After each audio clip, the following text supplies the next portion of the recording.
I find you attractive, and I'd like to have you in my bed tonight. The man at the end of the bar turned. He didn't startle, didn't smile the way men smiled when they thought they'd won something. He simply turned and looked at her with the unhurried attention of someone who had just heard something genuinely unexpected and was deciding what to do with it. Lea held his gaze. She had crossed the entire length of Noir to say those words, and she wasn't going to flinch now that they were out. "How old are you?" he asked. His voice was low, Korean accent, slight. "Does it matter?" "It matters." 25. She tilted her head. "Your turn." Something shifted at the corner of his mouth. Not quite a smile. 15 years isn't so bad. His name was Yijun. He didn't offer a last name, and she didn't ask. They talked for 20 minutes, enough to establish that she was sharp, and he was interested, and neither of them was pretending otherwise. When he stood and tilted his head toward the exit, she followed without hesitation. The hotel next door had his name on the deed. She wouldn't know that until much later. The room was quiet and dim, and when he turned to her, she felt the first flutter of something close to nerves. She let him kiss her. She kissed him back. Then she put her palm flat against his chest. "Wait!" He stopped immediately. "I haven't done this before." He went still, not with discomfort, with attention, the kind that made her feel seen in a way she hadn't prepared for. "Then we don't," he said. "I want to." She held his gaze. "I chose you. I came here tonight, and I chose you specifically. Oh, so don't make it strange." He looked at her for a long moment. Then he nodded, and whatever careful distance he'd been maintaining quietly disappeared. He was gentle in a way that surprised her, unhurried, attentive, checking on her without making her feel fragile. By the end, she understood what all the noise was about. She thought, distantly, that Zara would be insufferable if she ever found out. She woke at 5 in the morning. Yijun was asleep beside her, breathing slowly, one arm folded behind his head. In sleep, he looked slightly less composed. She studied the line of his jaw, the stillness of him, and felt something clean and uncomplicated move through her chest. Then she got up, dressed quietly, and left. She found a notepad on the desk. 4 sentences. She tore the page free and set it on the pillow beside him. "Ha! You're a good one. I enjoyed every minute. Too bad we won't be seeing each other again. L." Yijun woke at 7 to an empty bed and a folded note. He read it twice. Then he set it on the nightstand and looked at the ceiling, something unfamiliar moving through his chest. In 20 years, he had never been the one left behind. He almost smiled.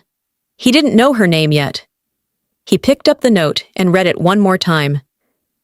"Too bad we won't be seeing each other again." He folded it carefully and put it in his jacket pocket. Lea's apartment was small and organized in the specific way of someone who did their best thinking in clean spaces. Books stacked by subject.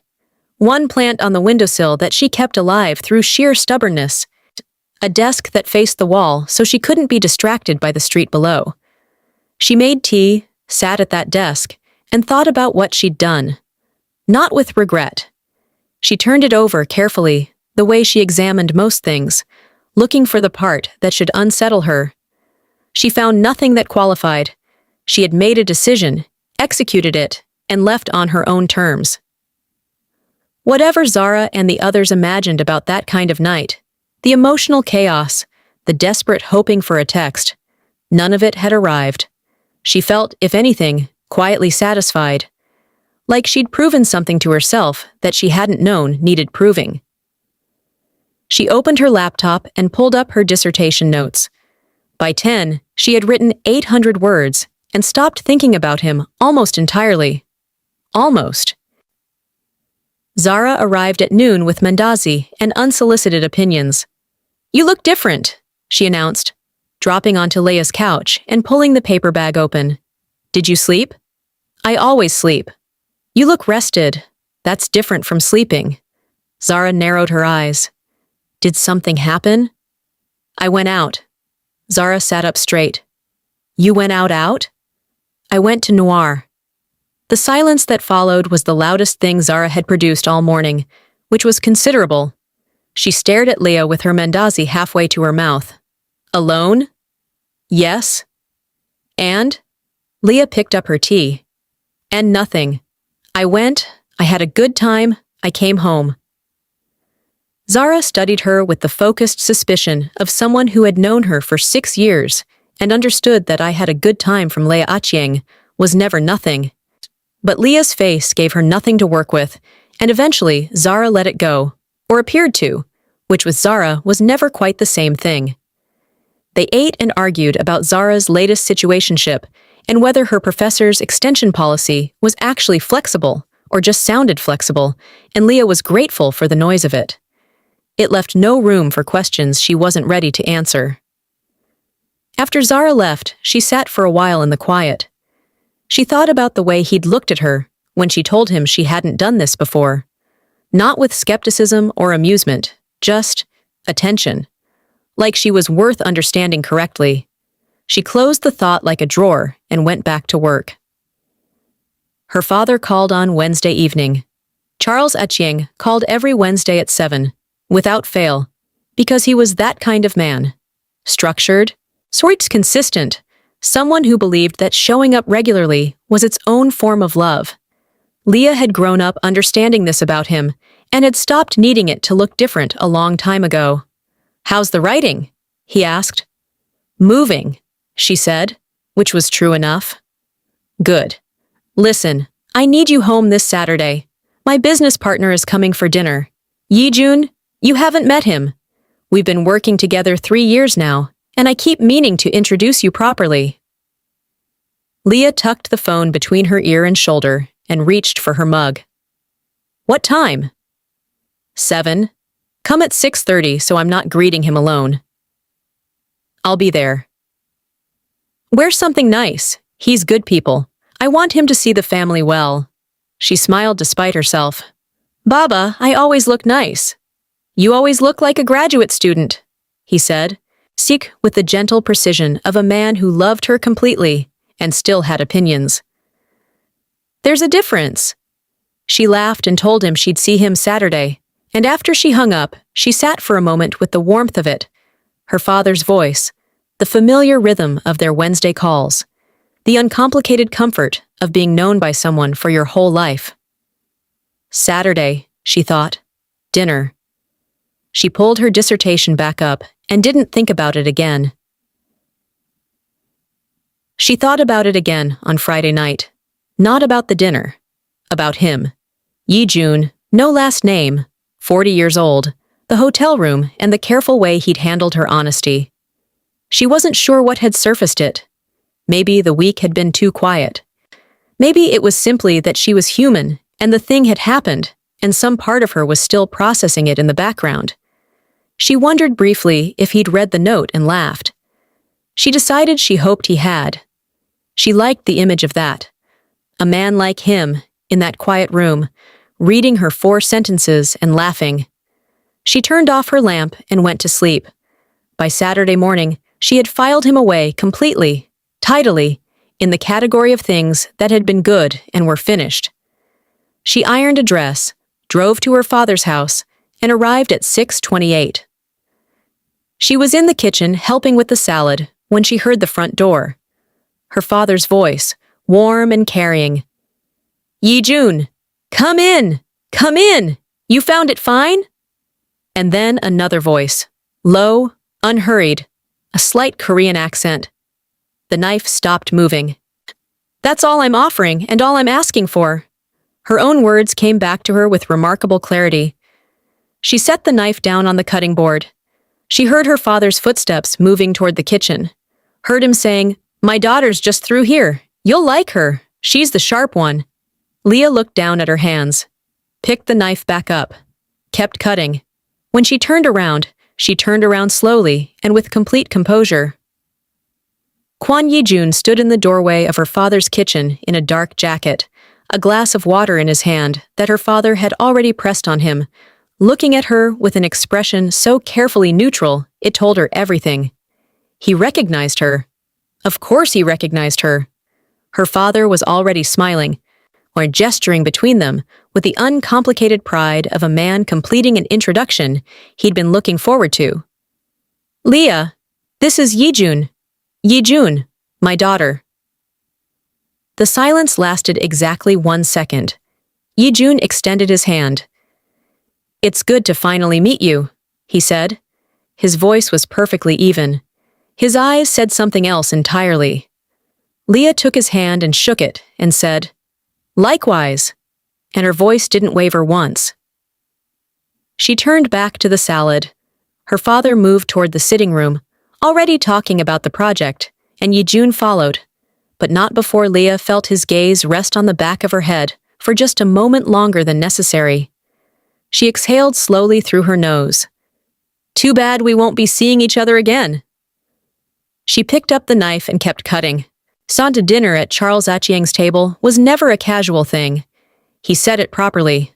Cloth napkins, the good plates, candles that weren't decorative but actually lit. He'd learned to cook after Lea's mother left and had turned it into a quiet point of pride. Tonight there was pilau, kachumbari sharp with lime, a whole roasted chicken, and a lentil dish he'd been perfecting for 2 years. He moved between the kitchen and the dining room with the focused satisfaction of a man who expressed care through effort. Lea stayed useful.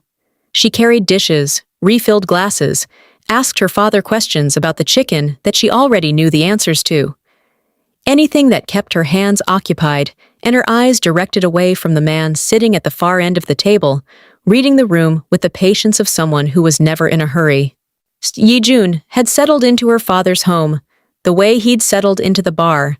Like belonging was simply a decision he'd already made. He asked Charles questions that were specific enough to be genuine. He listened when her father answered. He didn't perform attentiveness.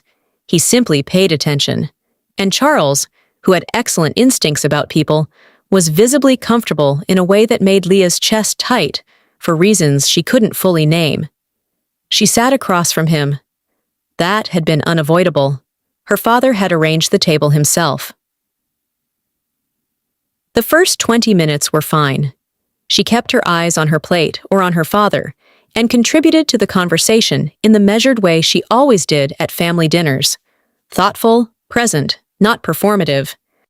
Charles was talking about the new logistics corridor they were developing together, something about permits and projected timelines, and Lea understood enough about her father's work to ask reasonable questions. She was composed. She was fine. Then Yijun looked directly at her and said, Your father tells me you're finishing a dissertation. What's the subject? His voice was exactly as she remembered it, low and unhurried, like he had nowhere to be and no interest in pretending otherwise. She met his eyes for the first time since the kitchen. Post-colonial urban identity, she said. Specifically, how Nairobi's informal settlements have been represented in Kenyan literary fiction versus how residents represent themselves. That's specific. Dissertations tend to be. The corner of his mouth shifted, the same fraction of movement she'd seen at the bar, and she looked back at her plate. Her father, delighted at the exchange, launched into an extended endorsement of Lea's academic career that she would normally have found embarrassing, and tonight found genuinely useful as cover. She allowed herself one careful observation during the pilau. He ate without fuss. No performance about the food, no excessive compliments, though he told her father once, quietly, that the pilau was excellent. He meant it. She could tell because he didn't say it until halfway through the dish, not at the first polite opportunity. He refilled his own water without waiting to be offered. His hands were still on the table when he wasn't using them. She filed these things away without examining why she was filing them. When she looked up, he was watching her, not aggressively, not with the loaded intention she might have expected from another kind of man in a situation like this. Just watching. The same attention he'd given her in the hotel room when she'd said things that required understanding correctly. She held his gaze for exactly 3 seconds. Then, Charles said something, and Yijun turned and answered. and the moment closed like it had never opened. Dessert was mandazi and black tea, and by then, her father was relaxed in the way he got after a good meal. Expansive, slightly nostalgic, inclined toward stories. He told one about the early days of the business, a customs problem in Mombasa that had nearly ended everything, and how Yijun had solved it with a phone call that Charles still didn't fully understand. Yijun listened to the story about himself with mild patience. "You make it sound more elegant than it was," he said. "It was a single phone call, Yijun. One call. I knew the right person. That's the whole thing, isn't it?" Charles shook his head, still smiling. Knowing the right person. Lea wrapped her hands around her mug and said nothing. She was acutely aware that Yijun had not looked at her during this exchange, which was its own kind of looking. Charles excused himself after tea to take a call he'd been expecting. Something from a contractor, apologetic but necessary. Give me 10 minutes. He disappeared down the hallway, and the dining room went quiet in the specific way rooms go quiet when the person holding them together briefly steps out. Lea stayed in her seat. Yijun stayed in his. She heard her father's voice from down the hall, muffled and professional. She kept her eyes on her mug. "You left before I woke up." His voice was low, not accusatory, almost conversational. She looked up. He wasn't smiling, but his expression was closer to it than anything she'd seen from him all evening. Like he was genuinely entertained, not by her discomfort, but by the situation, by the specific, unlikely shape of it. "That was the arrangement," she said. "You stated the arrangement. So I didn't agree to it." "You didn't object." "I was asleep." She felt the pull of the humor in it and refused to give in to it. "Mr. Kwan." "Yijun? We're at my father's dinner table." "We are," he agreed, without any indication that this changed anything for him. She leaned forward slightly, keeping her voice low and her face neutral. "That night has nothing to do with this. It was separate. It stays separate." He looked at her steadily. "You walked into my bar, sat beside me, and told me what you wanted." "Yes." "And now you want me to behave as though that didn't happen." "I want you to behave appropriately, given where we are." A beat of silence. Down the hall, her father was still talking. "I'll behave appropriately," Yijun said. "That doesn't mean I've forgotten." She held his gaze. "Neither have I." She hadn't meant to say that. She picked up her mug and drank. He said nothing further. When Charles returned 2 minutes later, slightly apologetic and immediately refilling the tea, Yijun was asking a question about the contractor's timeline, and Lea was clearing plates with steady hands. Her father noticed nothing. That was the most unsettling part.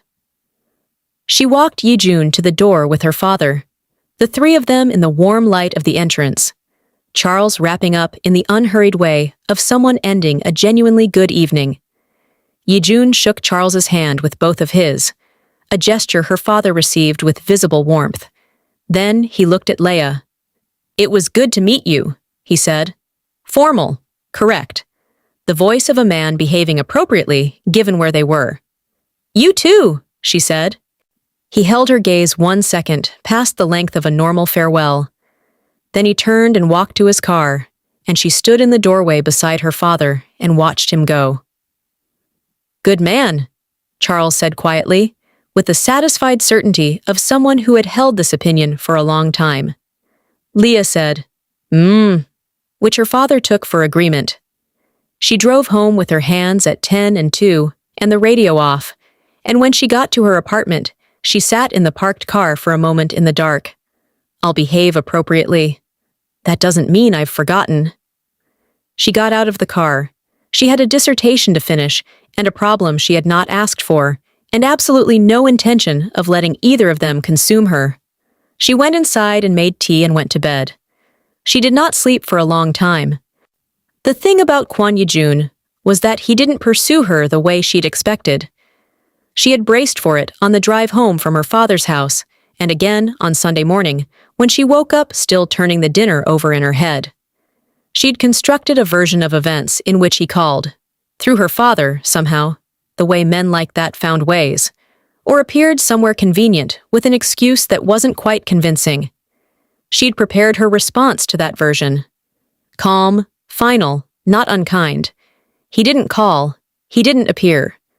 What he did was continue his business with her father at the ordinary pace of men with ongoing business, which meant he was simply present at the edges of her life in ways that were completely legitimate and completely maddening.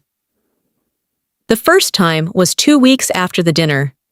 Her father called on a Wednesday, his usual call, his usual time, and mentioned at the end, casually, that Yijun had asked after her dissertation. Asked what? Lea said. Whether you'd found a publisher for the research yet. I told him you weren't at that stage. He said the University Press in Seoul had a strong post-colonial studies series.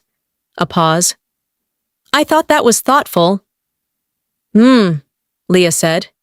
He's well connected, Lea. It doesn't hurt to know people like that. She said she'd keep it in mind and change the subject. She sat with her phone after the call and looked at the ceiling. A Seoul publisher. Passed through her father like a message in a bottle, deniable and deliberate in equal measure. She turned it over and recognized it for exactly what it was. Not pressure, not pursuit. Just a signal. I'm still thinking about you. I'm doing it through appropriate channels. She made a sound that wasn't quite a laugh and went back to her work. Well, the second time she saw him, she was not prepared. 3 weeks after the dinner, Zara dragged her to an art exhibition in Westlands. A Kenyan photographer, whose work Zara had been following online and needed a companion to see in person. Lea had gone because she had been inside for 4 consecutive days, and her plant was starting to look judgmental. The gallery was warm and crowded in the pleasant way of well-attended openings. She had a glass of wine and looked at photographs and let Zara talk to a sculptor she'd recognized from Instagram. She turned a corner into the quieter back room of the gallery and found Yijun standing in front of a large format photograph of Kibera at dawn. He wasn't with anyone. He was just looking at the image with the focused attention she was beginning to understand was simply how he looked at things. He noticed her at the same moment she noticed him. Neither of them moved for a beat. You follow Mwangi's work? She asked, because saying nothing seemed worse. My assistant sent me the invitation. He looked back at the photograph. I'm glad she did. Lea came to stand beside him, not close. The appropriate distance of 2 people, looking at the same image. The photograph was extraordinary. The light coming in low over the rooftops, a woman carrying a child on her back. The city still half asleep behind her. This is what you're writing about, Yijun said. Not a question. Adjacent to it, I'm looking at literary representation. This is visual. She paused. But yes, the gap between how a place gets described by people passing through and how it's understood by people who live there. He was quiet for a moment. That gap exists in most things. She glanced at him. He was still looking at the photograph, his expression thoughtful and unperformed. She looked back at the image. They stood there for perhaps 2 minutes without speaking, which should have been uncomfortable and wasn't. Then Zara's voice carried from the next room, loud, delighted, entirely without awareness of context, and Lea took a small step back. I should find my friend. Of course. He didn't move. How's the writing? Moving, she said, which was what she always said, and walked back through the doorway. Zara was still occupied. Lea stood near the entrance with her wine and breathed slowly. He hadn't touched her.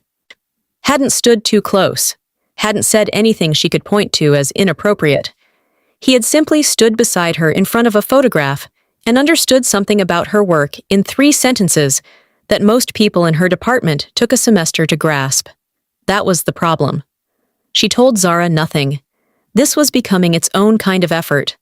Zara was perceptive in the erratic way of people who didn't always pay attention, but occasionally paid too much, and she had already registered twice that something was occupying Lea in a way she wasn't sharing. You're distracted, Zara said on a Tuesday afternoon, watching Lea read the same paragraph for the third time. I'm working. You've been working for 40 minutes, and you haven't turned a page. Lea turned a page. Zara threw a pen at her. Is it a man?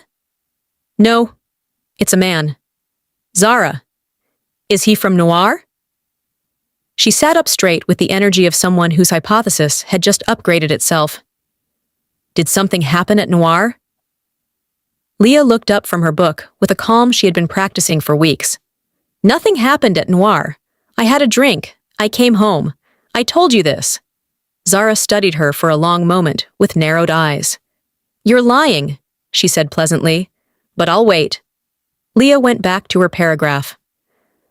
The third time she saw him, he came to her. She was at a coffee shop near campus on a Friday afternoon, the one she used when she needed to write outside her apartment. Corner table, good light. Staff who had stopped trying to make conversation. She had been there 2 hours and was making real progress when the chair across from her moved. She looked up. See, Yijun set a cup of coffee on the table and sat down. She stared at him. My office is 2 buildings from here, he said, which explained nothing and everything simultaneously. You can't just... She stopped, lowered her voice. You can't just sit down.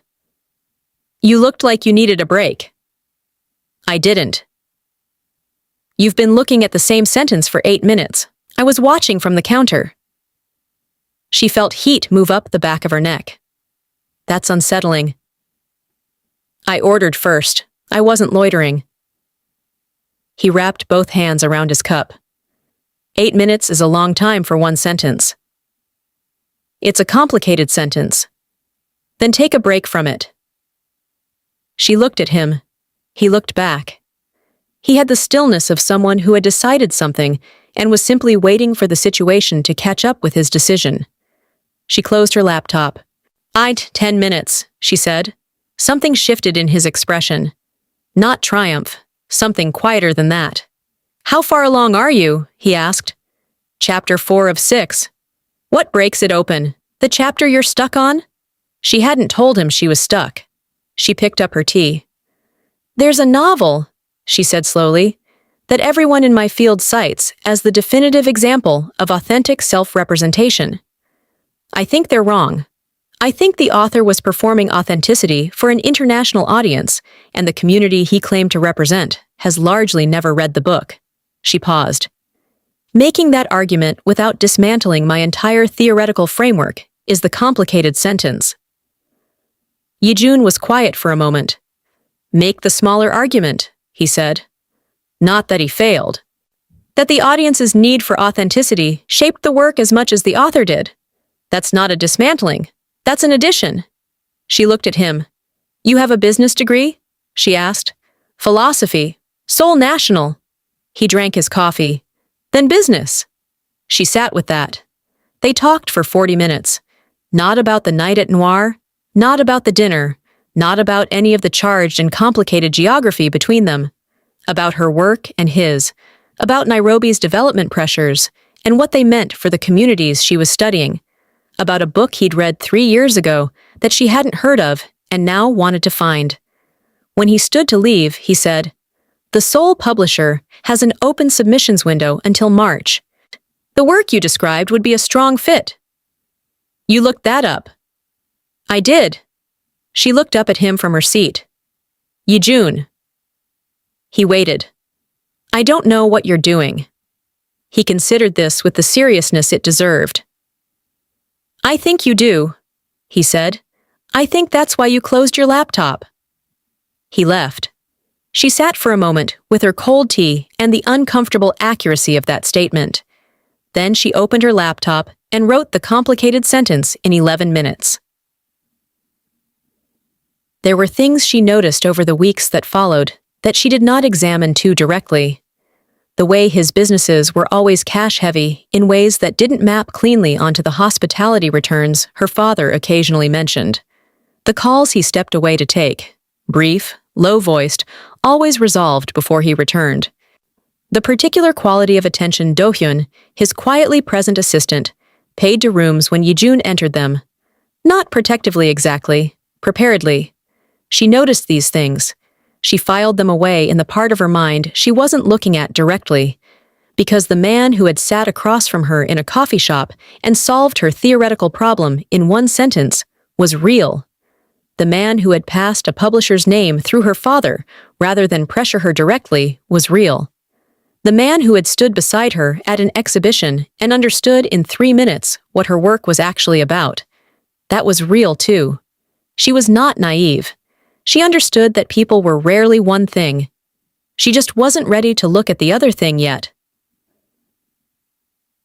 It started the way most things between them started, without announcement. She was at her father's house on a Saturday afternoon in the 3rd month, helping him sort through old contracts he'd been meaning to file, when Yijun arrived for a meeting she hadn't known was scheduled.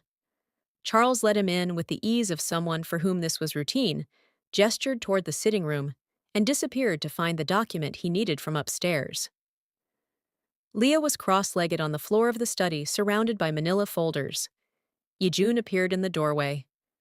"He'll be back in 5 minutes," she said without looking up. "The filing system makes no sense to anyone but him." Yijun came in and crouched beside the nearest stack. "What's the system?" "Chronological by mood, as far as I can tell."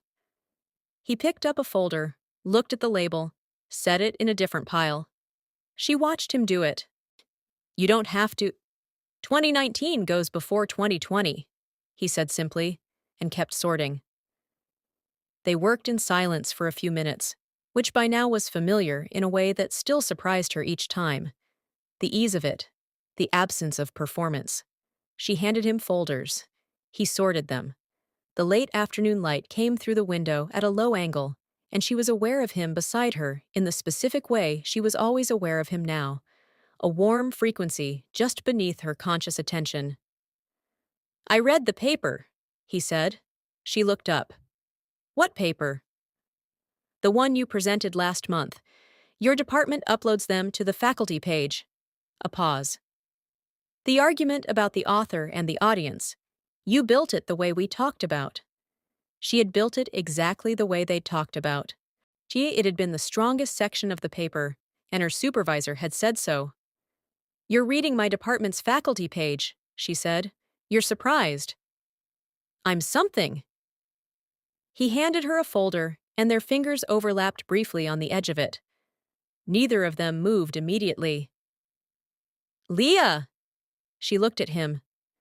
"I'd like to take you to dinner. Not here, not through your father, just dinner." The directness of it landed cleanly, the way his directness always did. No performance around it, no cushioning, just the thing itself. She took the folder. "Okay," she said. He nodded once, like this was settled, and went back to sorting. Her father came back 4 minutes later, document in hand, and found his business partner and his daughter organizing his files in companionable silence. And he accepted this with the uncomplicated pleasure of a man who liked the people in his life to get along. The restaurant was quiet and well lit, and chosen by him with the care of someone who had paid attention to what she'd mentioned liking. Not flashy, not trying to impress, just good food in a room where you could hear the person across the table. She noticed. She didn't say she noticed. They talked through 2 courses and most of a bottle of wine about things they hadn't covered in the coffee shop. Her mother, briefly and without drama, just the fact of her leaving and what it had made her father into, which was someone who loved more carefully than before. His own family, equally brief, a father who had built something significant and expected Yijun to maintain it, son, and the long process of learning that maintenance and inheritance were not the same thing as choice. "Is that when you started making your own choices?" she asked. He considered it. "I was already making them. I started making ones that were entirely mine." She turned her wineglass slowly. "Is this one of them?" "Yes." She looked at him across the table in the warm light and understood that she had been moving toward this dinner since the coffee shop, and possibly since the gallery, and possibly since the moment she'd walked across a bar toward a man she didn't know, and said, "I think you're attractive, and I'd like to spend time with you tonight." She had chosen him then, without knowing him. She was choosing him now, knowing considerably more. "Tell me something true," she said. "Ha, something you don't usually tell people." He was quiet for a moment. "I'm tired in a way that rest doesn't fix," he said. "I've been tired that way for a long time. Less so recently." She didn't ask him to explain recently. The weight of it was clear enough. "I know that kind of tired," she said. "I know you do." They looked at each other, and something settled between them. Not the tension releasing, but the tension finding its proper shape, becoming something she could hold, rather than something she was bracing against. They were 3 weeks into something that had no name yet, when Charles Achieng saw them. It was a Sunday. She had been at Yijun's office, not the hotel, not anywhere charged with history, as just his actual working office, where she had come to return a book he'd lent her, and stayed 2 hours, because the conversation wouldn't conclude itself. They were standing at the window when Yijun's phone buzzed.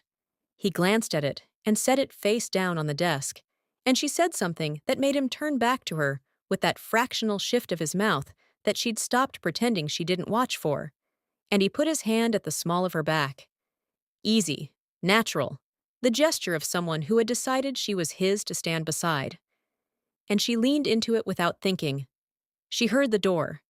Yijun's hand stayed where it was for 1 second before he turned. Charles Achieng stood in the open doorway of his business partner's office with a set of documents under his arm, and an expression Lea had never seen on her father's face before. Not anger, not immediately, something slower and more complicated than anger. He looked at his daughter and his business partner, and the hand at her back, and he looked like a man doing arithmetic he didn't want the answer to. "Baba!" "I'll call you," he said to Lea. His voice was flat in a way it had never been with her. He looked at Yijun. "I'll call you as well." He left. The door stayed open. Lea stood very still. Yijun removed his hand from her back and moved toward the door, not to follow Charles, but to give her room. She appreciated that he understood the difference. "He'll want to talk to you first," Yijun said. "I know." "Do you want me to?" "No." She picked up her bag. "This is between me and my father first. I'll handle it." He looked at her for a moment. You don't have to manage it alone." "I know that too." She met his eyes. "Let me talk to him." Her father called that evening at 7, his usual time, his usual Wednesday slot, rearranged to a Sunday, because he could not wait 4 days with this sitting in his chest. "How long?" he said. Not "what is this" or "explain yourself," just, "How long?" "A few weeks," she said. "Properly. Before that, we knew each other a little." A silence that had weight. "He's 40 years old, Lea." "I know how old he is." "He's my business partner. He's been in my home." "I know." "Did he—" He stopped. She heard him recalibrate. "Did this begin because of me? Because of the introduction?" She understood what he was really asking. Whether Yijun had used Charles's dinner table as an opening. Whether his friend had looked at his daughter and seen an opportunity. "No," she said. And because it was her father, and he deserved honesty. "We met before the dinner. I didn't know who he was. He didn't know who I was. When we found out—" She paused. "We both tried to leave it alone." Another silence. "You tried," he said quietly. "Yes." She heard him breathe. "I need time," he said. "I know, Baba." "I'm not—" He stopped again. "I'm not saying no. I'm saying I need time to think about what I'm looking at." "That's fair?" "Don't tell me it's fair, Lea. I'm your father." She closed her eyes. "I know you are." He hung up without his usual goodbye, which was the most unsettling part of the whole conversation. In 30 years, he had never done that. She sat with the phone in her hand for a long moment. Then she called Yijun. "He needs time," she said when he picked up. "I know, He called me first. She hadn't expected that. What did he say? That I should have come to him. A pause. He's not wrong. You couldn't have come to him. He would have shut it down before it began. Yes. His voice was even. That's why I didn't. But he's not wrong that he deserved the conversation. She sat with that. The honesty of it, the willingness to hold two true things at once. This was the thing about him that undid her most consistently. He'll come around, she said, though she wasn't certain. Whether he does or doesn't, Yijun said carefully, I need you to know that I'm not going anywhere. That's not conditional on his approval. She pressed her thumb against the edge of her phone. Yijun. Yes. I believe you. She did. What she did not say, what she filed back into the part of her mind she was still not looking at directly, was that his call with her father had been the second call she'd heard him step away to take that day. The first one, before she arrived, had ended with Do-hyun appearing in the doorway with the careful expression of someone delivering news that required a decision. And Yijun had looked at whatever was on the paper Do-hyun handed him and said quietly, Handle it, in a tone that had nothing to do with hospitality or logistics. She had been rounding the corridor when she heard it and had stopped and then kept walking and had not mentioned it. Handle it. She knew what that probably meant. She was not ready to know what it meant, not yet. The thing she had been not looking at looked back at her on a Thursday. It wasn't Do-hyun who told her. It wasn't Zara piecing things together from the outside. It wasn't even a conversation she was meant to have. It was a name. She was at Yijun's office. She had a key now, a fact that had arrived so naturally she hadn't marked the moment it happened, waiting for him while he finished a call in the next room. She wasn't looking through anything. She was sitting at the small reading table he'd cleared for her work, her laptop open, her notes spread around her. A folder had slipped from the edge of his desk to the floor, and she picked it up to set it back. The name on the tab was one she recognized, not from Yijun, from the news. 8 months ago, a trafficking investigation in Mombasa that had gone cold, 2 arrests that hadn't held, a third name that the papers had mentioned once and then stopped mentioning. She had read it the way she read most news, with attention and then distance, and filed it away. The name on the folder was the third name. She set it back on the desk exactly as she'd found it. She sat back down at the reading table. She looked at her laptop screen. Her dissertation chapter was open. Chapter 5, nearly complete. The argument built and held, and almost ready. She looked at the words she had written and understood that she had known for longer than she was admitting. The cash-heavy businesses. The calls. Handle it. Do-hyun's preparedness. The way certain people looked at Yijun in certain rooms. Not with admiration, but with the specific deference of people who understood consequences. She had known. She had chosen not to know. Yijun came back into the room. He read her immediately. She saw it happen, the slight adjustment of his attention, the way he went still in the doorway. He looked at her and then at the desk and then back at her. He didn't insult her by pretending. Lea. Sit down, she said. He sat across from her. Not at his desk. At the reading table, across from her directly. Eye level. She noted this. The folder fell, she said. I know. The Mombasa investigation. Yes.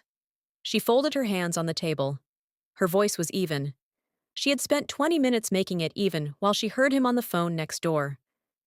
Tell me what you actually do. He was quiet for a moment. Not evasive.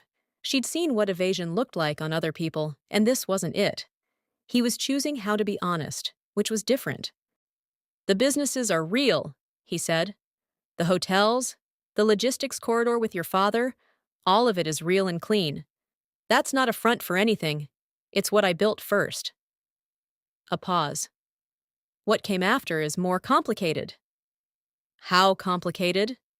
Complicated enough that the people I work with inside it are better protected than they would be without structure. Complicated enough that what I dismantle costs me more than what I gain. He held her gaze. I'm not going to tell you it's clean because it isn't. I'm going to tell you that I have spent 12 years ensuring that no one who works within my reach is expendable. That is the only version of this I was willing to run. She looked at him. The Mombasa name, she said, was not my operation, was dismantled because of information I provided. His voice was flat and certain. That's what the folder is. She sat with that. Outside, Nairobi moved at its ordinary Thursday pace. Somewhere on the floor below, a phone rang and was answered. The afternoon light was the same light it always was at this hour, coming through the window at the angle she'd gotten used to working in. You were going to tell me, she said. Not a question. Yes. When? When I was certain you wouldn't leave before I finished the sentence. The honesty of that landed somewhere below her ribs. She looked down at her hands. She thought about the man who had stopped when she asked him to stop, and listened when she needed to be heard, and passed a publisher's name through her father, rather than pressure her, and sat across from her at a table and said, I'm tired in a way that rest doesn't fix, like she was someone worth being truthful with. She thought about the folder. She thought about the fact that she had known, not everything, but enough, and had kept choosing anyway, and what that said about her, and what it said about him. I'm not leaving, she said. Something moved across his face, carefully contained, present. I need you to understand what I'm choosing, she continued. I'm not naive, and I'm not making this decision without the full picture. I need to know, all of it, not today, but eventually. Yes, he said. And it changes if it becomes something I can't stand behind. You understand that? I understand that. She nodded once. Then she picked up her pen and looked at her chapter and said, I need 40 minutes to finish this section. A beat of silence. I'll make tea, Yijun said. He got up and moved toward the small kitchen at the back of the office, and she watched him go and felt the specific, complicated warmth of choosing someone not because they were simple, but because they were honest, which was harder to find and worth considerably more. She bent over her notes. She wrote the last section of Chapter 5 in 34 minutes. Her father came around on a Sunday, 6 weeks later. Not with a speech. Charles Achieng was not a speech kind of man. He came around the way he did everything, structurally, deliberately, sage through action rather than declaration. He called Yijun and asked him to come for dinner. Just the three of them. Pilau, the good plates, candles actually lit. He cooked for 3 hours, and when Yijun arrived, he greeted him at the door the same way he always had and said nothing about what had passed between them, and Yijun received this in kind. At the table, Charles talked about the logistics project and a new opportunity in Kisumu, and asked Lea about her dissertation timeline. She told him Chapter 6 was drafted. He nodded with the quiet satisfaction of a man who had always known his daughter would finish what she started. Halfway through dinner, he looked at Yijun and said, without preamble, She's not easy. Yijun said, I know. She'll tell you when you're wrong, and she'll be right most of the time. I've noticed. Charles looked at his daughter. She looked back at him with the steady patience she had inherited directly from him and had never once thanked him for. He picked up his fork. Good, he said. And that was that. Lea defended her dissertation on a Tuesday in March.